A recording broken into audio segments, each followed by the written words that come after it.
നമസ്കാരം ഫ്രണ്ട്സ്, ഗരം മസാലയുടെ പുതിയ എപ്പിസോഡിലോട്ട് എല്ലാവർക്കും സ്വാഗതം. എല്ലാവർക്കും സുഖല്ലേ? ഇന്ന് ഞാൻ വന്നിട്ടുള്ളത് നല്ല അടിപൊളിയായിട്ടുള്ള ഒരു ചിക്കൻ റോളുമായിട്ടാണ്. ബേക്കറിയിലൊക്കെ നമുക്ക് കിട്ടില്ലേ, അതേപോലത്തെ ചിക്കൻ റോൾ തന്നെയാണ്. ഞാൻ എപ്പോഴും വിചാരിക്കും ഈ ചിക്കൻ റോൾ ഉണ്ടാക്കണമെന്ന്. പക്ഷെ പെട്ടെന്ന് ഉണ്ടാക്കുന്നതിന് വേണ്ടിയിട്ട് ഞാൻ അധികം ബ്രെഡ് റോളാണ് ഉണ്ടാക്കുക. അപ്പോൾ കുറച്ച് സമയമൊക്കെ സ്പെൻഡ് ചെയ്തിട്ട് നല്ല കിടിലനായിട്ടുള്ള ചിക്കൻ റോൾ തന്നെ ഇന്ന് ഉണ്ടാക്കാമെന്ന് വിചാരിച്ചു. നമ്മൾ കുറച്ച് പ്ലാൻ ചെയ്തിട്ട് ചെയ്യുകയാണെങ്കിൽ ഈസി ആയിട്ട് തന്നെ ചെയ്തെടുക്കാവുന്നതാണ് ഈ ചിക്കൻ റോള്. നല്ല ടേസ്റ്റിയാണ് കേട്ടോ. വീട്ടിലൊക്കെ ഉണ്ടാക്കുമ്പോൾ അതിൻ്റെതായിട്ടുള്ള ഒരു ഹൈജീനിക് ആയിട്ടൊക്കെ നമുക്ക് ഉണ്ടാക്കിയെടുക്കുകയും ചെയ്യാം. നല്ല ടേസ്റ്റുള്ള ചിക്കൻ റോൾ തന്നെ എല്ലാവർക്കും സെർവ് ചെയ്യുകയും ചെയ്യാം. നമുക്ക് എന്തായാലും ഈ വീഡിയോയിലൂടെ വളരെ വളരെ ഈസി ആയിട്ട് എങ്ങനെ ഈ ബേക്കറി സ്റ്റൈൽ ചിക്കൻ റോൾ തയ്യാറാക്കി എടുക്കുന്നതെന്ന് നോക്കാം. ഇവിടെ ഞാൻ വലിയൊരു മുട്ട എടുത്തിട്ടുണ്ട്. ഈ മുട്ടയെ ഞാൻ സെപ്പറേറ്റ് ചെയ്തെടുക്കുകയാണ്. എഗ് വൈറ്റും എഗ് യോക്കും സെപ്പറേറ്റ് ചെയ്തെടുക്കുകയാണ്. വേണമെങ്കിൽ രണ്ടും മൂന്നും മുട്ടയൊക്കെ എടുക്കാം കേട്ടോ നമുക്ക്. ഞാനിവിടെ ഒരൊറ്റ മുട്ടയെ എടുക്കുന്നുള്ളൂ. ഇതിൻ്റെ എഗ് വൈറ്റിനെ ഞാൻ റോളിൻ്റെ മുകളിൽ ബ്രെഡ് ക്രംസ് ഒക്കെ സ്പ്രെഡ് ചെയ്യുന്നതിന് വേണ്ടിയിട്ട് ഒന്ന് ഡിപ്പ് ചെയ്തെടുക്കുമല്ലോ, അതിന് വേണ്ടിയിട്ടാണ് ഉപയോഗിക്കുന്നത്. എന്നാൽ ഈ എഗ് യോക്കിനെ ഉപയോഗിക്കുന്നത് ഡോയിൽ തന്നെയാണ്. ഡോ ഒന്ന് സോഫ്റ്റ് ആയി വരുന്നതിന് വേണ്ടിയിട്ട് കൂടിയാണ് എഗ് യോക്ക് ഉപയോഗിക്കുന്നത്. മുട്ടയൊക്കെ ചേർത്താൽ ഒരു പ്രത്യേക ടേസ്റ്റും നല്ലൊരു സോഫ്റ്റ്നെസ് ഒക്കെ ഉണ്ടായിരിക്കും. അതിന് വേണ്ടിയിട്ടാണ്. ഇങ്ങനെ എഗ് വൈറ്റും എഗ് യോക്കും ഞാൻ സെപ്പറേറ്റ് ചെയ്ത് വെച്ചിട്ടുണ്ട്. അടുത്തതായിട്ട് ഞാൻ ഒരു അര കപ്പ് പാൽ എടുത്തിട്ടുണ്ട്. വേണമെങ്കിൽ ഒരു കപ്പ് തന്നെ എടുക്കാം, പക്ഷെ ഞാൻ അര കപ്പ് എടുക്കുന്നുള്ളൂ. അതിൻ്റെ കൂടെ തന്നെ ഒരു ടേബിൾ സ്പൂൺ നെയ്യ് കൂടെ എടുത്തിട്ടുണ്ട്. ഇനി ആവശ്യത്തിന് ബാക്കി സാധാ ചൂടുവെള്ളം ഒഴിച്ചിട്ട് കുഴച്ചെടുക്കാമെന്ന് വിചാരിച്ചിട്ടാണ്. ഇത് ചെറുതായിട്ടൊന്ന് ചൂടാക്കി എടുക്കണം, തിളക്കേണ്ട ആവശ്യമൊന്നുമില്ല. അടുത്തതായിട്ട് ഞാൻ ഇവിടെ മൈദയാണ് എടുക്കുന്നത്. 2 കപ്പ് മൈദയാണ് എടുത്തിട്ടുള്ളത്. ഇനി ഇതിലോട്ട് നമുക്ക് ഓരോ ഐറ്റംസ് ആയിട്ട് ചേർത്തിട്ട് കുഴച്ചെടുക്കാണ് വേണ്ടത്. ആദ്യം ഇതിലോട്ട് ഞാൻ ഈസ്റ്റ് ചേർക്കുകയാണ്. ഇതിലോട്ട് ഞാൻ 1 ടീസ്പൂൺ ഈസ്റ്റ് ചേർക്കുന്നുണ്ട്. അടുത്തതായിട്ട് പഞ്ചസാര ചേർക്കാം. 1 2 3 ടേബിൾ സ്പൂൺ പഞ്ചസാര ചേർക്കാം. ഒരുപാട് പഞ്ചസാര ചേർക്കാതിരിക്കുന്നതാണ് നല്ലത്. 1 ടേബിൾ സ്പൂണോ 2 ടേബിൾ സ്പൂണോ അത്രയൊക്കെ മതി, കൂടുതൽ ചേർക്കരുത്. കാരണം ഈസ്റ്റ് ഒന്ന് പൊങ്ങി വരാനുള്ള പഞ്ചസാര മതി. ഇനി ഞാൻ നേരത്തെ മാറ്റി വെച്ചിട്ടുള്ള മുട്ടയുടെ മഞ്ഞ ഇതിലോട്ട് ചേർക്കുകയാണ്. അടുത്തതായിട്ട് ഇതിലോട്ട് നമുക്ക് ആവശ്യത്തിന് ഉപ്പ് ചേർക്കാം. കുറച്ച് ഉപ്പൊക്കെ വേണ്ടേ, അപ്പോൾ ഉപ്പ് ചേർക്കാം. ഇനി ഞാൻ നേരത്തെ റെഡിയാക്കി വെച്ചിട്ട് പാലിൻ്റെയും നെയ്യിൻ്റെയും മിക്സ് ചേർക്കുകയാണ്. ഇനി ഇതെല്ലാം കൂടെ നന്നായിട്ട് തന്നെ മിക്സ് ചെയ്തെടുക്കാം. ഒരു ചെറു ചൂടുള്ള പാലിൻ്റെയും നെയ്യിൻ്റെയും മിക്സാണ്. കാരണം ഈസ്റ്റ് ഒന്ന് പൊങ്ങി വരുന്നതിന് വേണ്ടിയിട്ട് ചെറുതായിട്ടൊരു ചൂടൊക്കെ വേണം. എന്നാലേ ഈസ്റ്റ് നന്നായിട്ട് പൊങ്ങി വരുള്ളൂ. പക്ഷെ നല്ല ചൂടുണ്ടാവുകയും ചെയ്യരുത്. നല്ല ചൂടുണ്ടെങ്കിൽ ഈസ്റ്റ് നശിച്ചു പോകും. അപ്പോഴും പൊങ്ങി വരില്ല നമ്മുടെ ഡോ. ഇനി ഇതിനെ നന്നായിട്ട് തന്നെ കുഴച്ചെടുക്കാം. വെള്ളം കുറവാണെന്ന് തോന്നുകയാണെങ്കിൽ കുറേശ്ശെ കുറേശ്ശെ ഇളം ചൂട് വെള്ളം ഒഴിച്ചിട്ട് കുഴച്ചെടുത്താൽ മതി. അതുകൊണ്ട് ഞാനിവിടെ അരക്കപ്പ് പാലേ എടുത്തിട്ടുള്ളൂ. മുട്ടയുടെ വെള്ളയും ഈ അരക്കപ്പ് പാലും ഒക്കെ പാടെ ആകുമ്പോഴേക്കിനും ഒരുവിധം വെള്ളമൊക്കെ ഉണ്ടായിരിക്കും. ഇനി കുറവാണെന്ന് തോന്നുകയാണെങ്കിൽ മാത്രം നമുക്ക് കുറച്ച് വെള്ളം ചേർക്കാം. ഞാൻ ഇതിലോട്ട് കുറച്ചുകൂടെ വെള്ളം ചേർക്കുകയാണ്. ഒരുപാടൊന്നും ചേർക്കേണ്ട ആവശ്യമില്ല. ആ പാലിൻ്റെയും നെയ്യിൻ്റെയും പാത്രത്തിൽ തന്നെ കുറച്ച് വെള്ളം ഒഴിച്ചിട്ട് ചേർത്ത് കൊടുക്കുകയാണ്. നന്നായിട്ട് കുഴച്ചെടുക്കാം. ഇനി ഇതിനെ കുറച്ച് പൊടിയൊക്കെ തടവിയിട്ട് നന്നായിട്ട് തന്നെ കുഴച്ചെടുക്കണം. ഇങ്ങനെ കുഴച്ചെടുത്ത് നല്ല സോഫ്റ്റ് ആക്കി എടുത്തിട്ടുള്ള നമ്മുടെ മാവാണിത്. ഇനി ഇതിനെ പൊങ്ങാൻ വേണ്ടിയിട്ട് വെക്കാം. നേരത്തെ കുഴച്ചെടുത്ത ബൗളിൽ തന്നെയാണ് ഞാൻ പൊങ്ങാൻ വേണ്ടി വെക്കുന്നത്. ഇതിന് മുകളിലായിട്ട് കുറച്ച് എണ്ണയൊക്കെ തടവി കൊടുക്കാം. മുകൾ ഭാഗം ഡ്രൈ ആകാതിരിക്കാൻ വേണ്ടിയിട്ടാണ്. ഇനി കുറച്ച് നനവുള്ള തുണി കൊണ്ട് ഇതിനെ കവർ ചെയ്ത് വെക്കാം. കുറഞ്ഞത് 1 മണിക്കൂറെങ്കിലും വേണം. ഇത് ഡബിൾ സൈസായി വരണം, അതുവരെ നമുക്ക് കവർ ചെയ്ത് വെക്കാം. ആ സമയം കൊണ്ട് ഞാൻ ചിക്കൻ മസാല റെഡിയാക്കി എടുക്കുകയാണ്. ഇവിടെ ഞാൻ ഈ 200 ഗ്രാം ചിക്കനാണ് എടുത്തിട്ടുള്ളത്. ഈ ചിക്കനെ നന്നായി കഴുകിയതിന് ശേഷം ഞാൻ ഇതിനെ കുക്കറിലോട്ട് എടുക്കുകയാണ്. കുക്കറിലാണ് വേവിച്ചെടുക്കുന്നത്. പെട്ടെന്ന് വെന്ത് വരാൻ കുക്കറാണ് നല്ലത്. ഞാനിവിടെ കുറച്ച് ബോണോട് കൂടെയുള്ള ചിക്കൻ തന്നെയാണ് എടുത്തിട്ടുള്ളത്. ഇനി ചിക്കനിലോട്ട് നമുക്ക് കുറച്ച് സ്പൈസ് പൗഡർ ഒക്കെ ചേർക്കാം. ഇവിടെ ഞാൻ 1/4 ടീസ്പൂൺ മഞ്ഞൾപ്പൊടി ചേർത്തിട്ടുണ്ട്. ഇനി 1/2 ടീസ്പൂൺ കുരുമുളക് പൊടി ചേർക്കാം. അടുത്തതായിട്ട് ആവശ്യത്തിന് ഉപ്പ് ചേർക്കാം. ഇനി കുറച്ച് ഗരം മസാല പൗഡർ ചേർക്കാം. വളരെ കുറച്ച് മതി. 1/4 ടീസ്പൂണിന് താഴെ മതി. 1 2 പിഞ്ച് അത്രയൊക്കെ മതി, ഒരുപാടൊന്നും വേണ്ട. ഇനി ഇത് നന്നായിട്ട് മിക്സ് ചെയ്തെടുക്കാം. ഞാൻ ഇതിലോട്ട് വെള്ളമൊന്നും ചേർക്കാതെ തന്നെ വേവിച്ചെടുക്കാൻ ചെയ്യുന്നത്. കാരണം ഈ ചിക്കനിൽ നിന്ന് കുറച്ച് വെള്ളം ഇറങ്ങി വരും. അപ്പോൾ ആ വെള്ളത്തിൽ കിടന്ന് തന്നെ ചിക്കൻ വെന്ത് വരും. 2 3 വിസിൽ വരുന്നത് വരെ വേവിച്ചെടുത്താൽ മതി. ഒരുപാട് സമയമൊന്നും വേവിച്ചെടുക്കേണ്ട ഒരാവശ്യമില്ല. ചിക്കൻ പെട്ടെന്ന് വെന്ത് വരും. ഇവിടെ വെള്ളം ഇല്ലാത്തത് കൊണ്ടാണ് ഞാൻ ഈ 2 വിസിൽ എന്നൊക്കെ പറയുന്നത്. 1 വിസിൽ വന്നാലും മതി ചിക്കൻ വെന്ത് വരാൻ. ഇനി ലെഫ്റ്റ് ഓവർ ചിക്കനൊക്കെ ഉപയോഗിക്കാം കേട്ടോ. അതായത് നമ്മൾ കറിയിലൊക്കെ ബാക്കി ഉണ്ടെങ്കിൽ ആ ചിക്കൻ ഉപയോഗിക്കാം, അല്ലെങ്കിൽ ചിക്കൻ ഫ്രൈയുടെ ബാക്കി ഉണ്ടെങ്കിൽ അത് ഉപയോഗിക്കാം, ചിക്കൻ ഗ്രില്ലിൻ്റെ ബാക്കി ഉണ്ടെങ്കിൽ അത് ഉപയോഗിക്കാം. എന്ത് വേണേലും ഉപയോഗിക്കാം. 2 വിസിൽ വന്നിട്ടുണ്ട്. ഇനി നമുക്ക് ഫ്ലെയിം ഓഫ് ചെയ്യാം. ഇനി ഇതിങ്ങനെ ഇരിക്കട്ടെ. പ്രഷറൊക്കെ പോയിട്ട് നമുക്ക് കുക്കർ തുറക്കാം. അടുത്തതായിട്ട് നമുക്ക് മസാല റെഡിയാക്കി എടുക്കാം. ഞാനിവിടെ ഒരു പാന് ചൂടാക്കി എടുത്തിട്ടുണ്ട്. ഇതിലോട്ട് നമുക്ക് 2 ടേബിൾ സ്പൂൺ വെളിച്ചെണ്ണ ഒഴിച്ച് ചൂടാക്കി എടുക്കാം. വെളിച്ചെണ്ണയോ ഏതെണ്ണ വേണേലും ഉപയോഗിക്കാം കേട്ടോ. ഇനി ഇതിലോട്ട് ഞാൻ വലിയൊരു സവാള ചോപ്പ് ചെയ്തെടുത്തിട്ടുണ്ട്. അതുപോലെ തന്നെ 2 പച്ചമുളക് ചോപ്പ് ചെയ്തെടുത്തിട്ടുണ്ട്. 1 ടേബിൾ സ്പൂൺ വീതം ക്രഷ് ചെയ്തിട്ടുള്ള ഇഞ്ചിയും വെളുത്തുള്ളിയും എടുത്തിട്ടുണ്ട്. ഇതെല്ലാം കൂടെ നമുക്ക് പാനിലോട്ട് ചേർത്തിട്ട് നന്നായിട്ട് തന്നെ വഴറ്റിയെടുക്കണം. നല്ല ചൂടായ എണ്ണയിലോട്ട് ഞാൻ ഇതെല്ലാം ചേർക്കണം. കുറച്ച് കറിവേപ്പിലയും കുറച്ച് ഉപ്പൊക്കെ ചേർക്കാം. നന്നായിട്ട് തന്നെ വഴറ്റിയെടുക്കാം. നല്ല സോഫ്റ്റായി വരട്ടെ ഈ സവാള. അതിനുശേഷം നമുക്ക് ഇതിലോട്ട് സ്പൈസസ് ഒക്കെ ചേർത്തിട്ട് മിക്സ് ചെയ്തെടുക്കാം. ഇപ്പോൾ നമ്മുടെ കുക്കറിലെ പ്രഷറൊക്കെ പോയിട്ടുണ്ട്. ചിക്കന് കുക്കായി വന്നിട്ടുണ്ട്. ഇനി ചിക്കനെ നമുക്ക് ഒന്ന് ഷ്രെഡ് ചെയ്തെടുക്കണം. ബോണിൽ നിന്ന് ചിക്കന് മാറ്റിയതിന് ശേഷം ഞാൻ മിക്സിയിലിട്ട് ഒന്ന് കറക്കിയെടുക്കുകയാണ് ചെയ്തിട്ടുള്ളത്. ഇങ്ങനെ ഷ്രെഡ് ചെയ്ത് വെച്ചിട്ടുള്ള ചിക്കനാണിത്. ജസ്റ്റ് ഒന്ന് ക്രഷ് ചെയ്തെടുക്കുക, അത്ര മതി.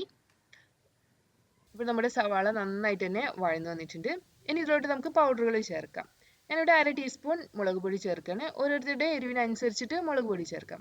ഇനി 1-2 പിഞ്ച് ഗരം മസാല പൗഡർ ചേർക്കാം. വളരെ കുറച്ച് മഞ്ഞൾപ്പൊടി ചേർക്കാം. 1/4 ടീസ്പൂണിലും താഴെയാണ് ചേർക്കുന്നത്. ഇനി മല്ലിപ്പൊടി ചേർക്കാം. 1 ടീസ്പൂൺ മല്ലിപ്പൊടി ചേർക്കാം നമുക്കിവിടെ. ഇനി മല്ലിപ്പൊടി വേണമെന്ന് നിർബന്ധമൊന്നുമില്ല കേട്ടോ. മല്ലിപ്പൊടി നമുക്ക് ഒഴിവാക്കുകയും ചെയ്യാം. വേണമെങ്കിൽ മാത്രം ചേർത്താൽ മതി. ഈ മസാലയിൽ മല്ലിപ്പൊടിയുടെ ഫ്ലേവർ ഇഷ്ടമുള്ളവർക്ക് ഉപയോഗിച്ചാൽ മതി. നന്നായിട്ട് തന്നെ വഴറ്റിയെടുക്കാം. ഈ സ്പൈസസിന്റെ ഒക്കെ റോസ്മെല് പോട്ടെ, അതുവരെ നമുക്കിതിനെ വഴറ്റിയെടുക്കണം.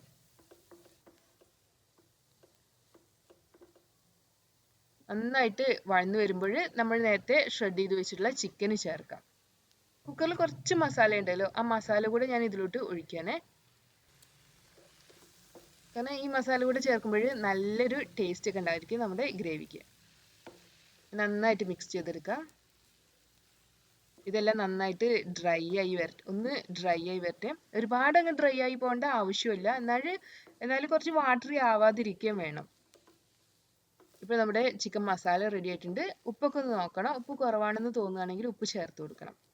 അവസാനമായിട്ട് ഇതിലോട്ട് ഞാൻ കുറച്ച് മല്ലിയില ചേർക്കുകയാണ്. 2-3 ടേബിൾ സ്പൂൺ അത്ര മതി. മല്ലിയില ചോപ്പ് ചെയ്തതിന് ശേഷം ചേർക്കണം. നന്നായിട്ട് ഒന്നുകൂടെ വഴറ്റിയതിന് ശേഷം നമുക്ക് ഫ്ലെയിം ഓഫ് ചെയ്യാം. നമ്മുടെ മസാല റെഡി ആയിട്ടുണ്ട്. ഇനി ഇത് തണുത്ത് വരട്ടെ.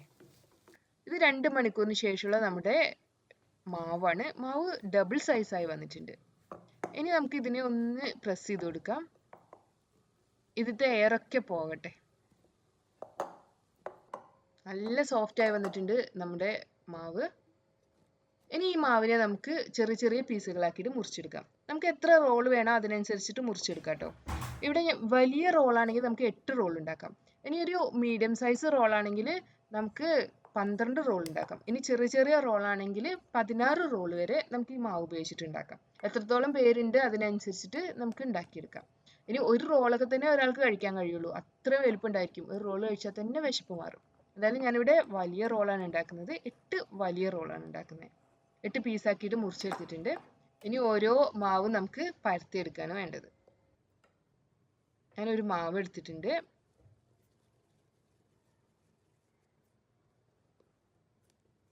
റോളല്ലേ, അപ്പൊ നമുക്ക് നീളത്തിൽ ഇങ്ങനെ പരത്തിയെടുക്കാം. വേണമെങ്കിൽ ഒരു ചപ്പാത്തി റോളറൊക്കെ ഉപയോഗിച്ചിട്ട് പരത്തിയെടുക്കുകയോ ചെയ്യാം. അതിൻ്റെ ഒന്നും ആവശ്യമില്ല, കൈ കൊണ്ട് തന്നെ പരത്തിയെടുത്താൽ മതി. ഞാനിവിടെ 8 റോൾ ഉണ്ടാക്കുന്നത് കൊണ്ട് തന്നെ 8 പാർട്ടാക്കിയിട്ട് മസാലയെ ഡിവൈഡ് ചെയ്ത് വെച്ചിട്ടുണ്ട്. അതിൽ നിന്ന് ഒരു പാർട്ട് എടുത്തിട്ട് ഈ റോളിന്റെ മുകളിൽ വെക്കാം. ഇനി നമുക്ക് ഇതുപോലെ പ്രസ് ചെയ്തിട്ട് റോള് പോലെ ആക്കിയെടുക്കാം. നമ്മുടെ ഒരു റോള് റെഡി ആയിട്ടുണ്ട്. ഇതുപോലെ എല്ലാ റോളും നമുക്ക് ഉണ്ടാക്കിയെടുക്കണം. ഇനി ഈ റോളിനെ വേണമെങ്കിൽ ഇപ്പോൾ 10-15 മിനിറ്റ് പൊങ്ങാൻ വേണ്ടി വെക്കാം. അപ്പോൾ നല്ല വലുതായിട്ട് വരും ഈ റോള്. അല്ലെങ്കിൽ നമുക്ക് മുട്ടയിലും ബ്രെഡ് ക്രംസിലൊക്കെ മുക്കിയതിന് ശേഷം പൊങ്ങാൻ വേണ്ടി വെക്കാം. ഞാൻ നേരത്തെ എടുത്തിട്ടുള്ള എഗ് വൈറ്റ് ആണിത്. ഇതിലോട്ട് നമുക്ക് 2-3 ടേബിൾ സ്പൂൺ വെള്ളം ഒഴിക്കാം. ഈ വെള്ളം ഒഴിച്ചിട്ട് നന്നായിട്ടൊന്ന് ബീറ്റ് ചെയ്തെടുക്കാം. ഒന്ന് പതഞ്ഞു വരട്ടെ. നന്നായിട്ടങ്ങ് പതഞ്ഞു വരുന്നില്ല, എന്നാലും അത്യാവശ്യം പതഞ്ഞു വരികയൊക്കെ ചെയ്യും കേട്ടോ.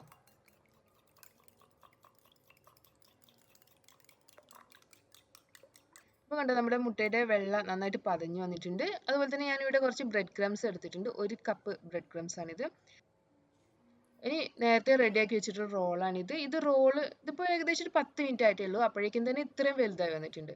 ഇതൊന്ന് ബീറ്റ് ചെയ്തെടുക്കുന്ന സമയം എടുത്തിട്ടുള്ളൂ. അപ്പോഴേക്കും ഇത്രയും വലുതായിട്ടുണ്ട്. നന്നായിട്ടൊന്ന് റോൾ ചെയ്തതിന് ശേഷം ഈ മുട്ടയുടെ വെള്ളയിലൊന്ന് മുക്കാം. അതിനുശേഷം ബ്രെഡ് ക്രംസ് കൊണ്ട് കവർ ചെയ്തെടുക്കാം. കവർ ചെയ്തതിന് ശേഷം എക്സ്ട്രാ ഉള്ള പോർഷൻസ് ഒക്കെ എടുത്ത് മാറ്റണം. കാരണം ഇത് എണ്ണയിൽ കിടന്നാൽ കരിഞ്ഞു പോകും എക്സ്ട്രാ ഉള്ള ബ്രെഡ് ക്രംസ് ഒക്കെ. കുറച്ച് ഗ്യാപ്പ് വിട്ടിട്ട് വേണം കേട്ടോ റോളൊക്കെ വെക്കാൻ വേണ്ടിയിട്ട്. ഇനി ഇത് പൊങ്ങി വരുമ്പോൾ വീണ്ടും അടുത്തടുത്ത് വരും. ഇതുപോലെ നമുക്ക് ഓരോ റോളായിട്ട് മുട്ടയിൽ മുക്കിയിട്ട് ബ്രെഡ് ക്രംസ് കൊണ്ട് കവർ ചെയ്തെടുക്കണം. ഇങ്ങനെ കവർ ചെയ്ത് വെച്ചിട്ടുള്ളതാണിത്. ഇതിനൊരു 10-15 മിനിറ്റ് വെക്കാം. അതിനുശേഷം നമുക്ക് ഫ്രൈ ചെയ്തെടുക്കാം.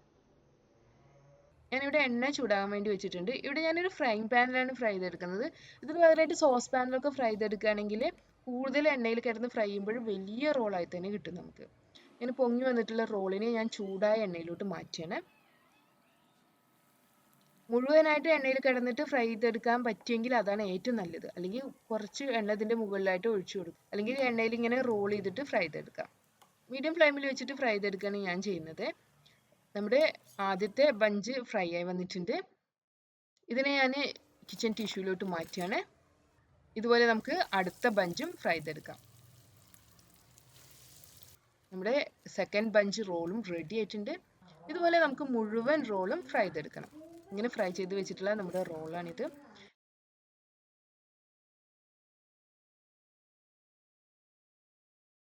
ഇങ്ങനെ എണ്ണയിൽ നിന്ന് അങ്ങ് എടുത്തതാണിത്. നല്ല ചൂടാണ്. നമുക്കൊരു റോള് മുറിക്കാം. നല്ല ആവിയൊക്കെ പോകുന്നുണ്ട്. നല്ല ബ്രെഡും നല്ല ഫില്ലിങ്ങോടും കൂടിയിട്ടുള്ള റോൾ തന്നെയാണ്. അത്യാവശ്യം നല്ല ഫില്ലിങ് തന്നെയുണ്ട്. ഈ ഒരു റോള് കഴിച്ചാൽ മതി, വയറ് ഫുള്ളാവും. അത്രയുണ്ട് ഈ റോള്. ഞാനിവിടെ 8 റോൾ ഉണ്ടാക്കിയിട്ടുള്ളത്. ഇനി ഇതിന് പകരമായിട്ട് ഞാൻ പറഞ്ഞ പോലെ തന്നെ 16 ചെറിയ റോൾ ഉണ്ടാക്കിയെടുക്കാം. എല്ലാവരും ഒന്ന് ട്രൈ ചെയ്ത് നോക്കണം കേട്ടോ. നമ്മുടെ ഈസി ആൻഡ് ടേസ്റ്റി ആയിട്ടുള്ള ചിക്കൻ റോള് റെഡി ആയിട്ടുണ്ട്. 4 മണി ചായയുടെ കൂടെയും അതുപോലെ തന്നെ ഗസ്റ്റ് ഒക്കെ വരുമ്പോഴും നോമ്പ് തുറക്കുന്ന സമയത്തും എല്ലാം സെർവ് ചെയ്യാവുന്ന ഒരു കിടിലൻ സ്നാക്കാണിത്. ഇത് ചിക്കൻ കൊണ്ട് മാത്രമൊന്നുമല്ല കേട്ടോ, ബീഫ് കൊണ്ടും മട്ടൻ കൊണ്ടും ഒക്കെ ഉണ്ടാക്കാം. എല്ലാവരും ഒന്ന് ട്രൈ ചെയ്ത് നോക്കണം. വീണ്ടും നല്ല അടിപൊളി റെസിപ്പികളൊക്കെ ആയിട്ട് നമുക്ക് അടുത്ത ദിവസം കാണാം. Thanks for watching. Thank you.